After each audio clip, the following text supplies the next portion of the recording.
decision bearing fruit. That's all it is.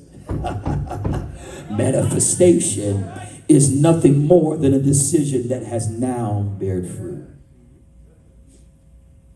And the fruit produced will be the idea imagined becoming reality. Ladies and gentlemen, of what I have described and explained is really, everything that I have described and explained is really to point towards one understanding, which is what happens when you deal with a God who possesses a will.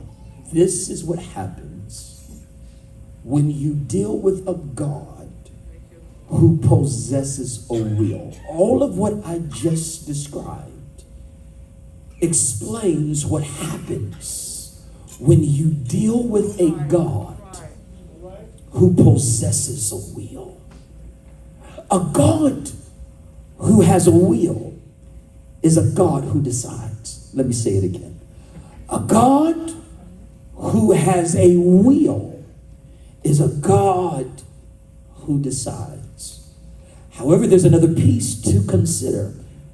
The next piece for us to consider is another quality or aspect of who God is, and that is, because if we're going to deal with the decision of God, we have to really understand decision when it comes to God in its fullness.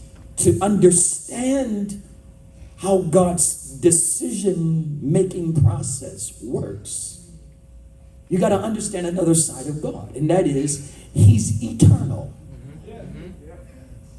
He is infinite. This means God has no beginning and He has no end. Pastor Tyson dealt with it. I mean, I was just eating it up because he uncovered so much that I had already been teaching here. And that is, the beginning begins with God. And the ending ends with God. The reason why is because we find this supported in Revelation 22 and 13. He is the Alpha, He is the Omega. Alpha is the first letter of the Greek alphabet, and Omega is the last letter of the Greek alphabet, meaning beginning and end, first and last. That's who God is.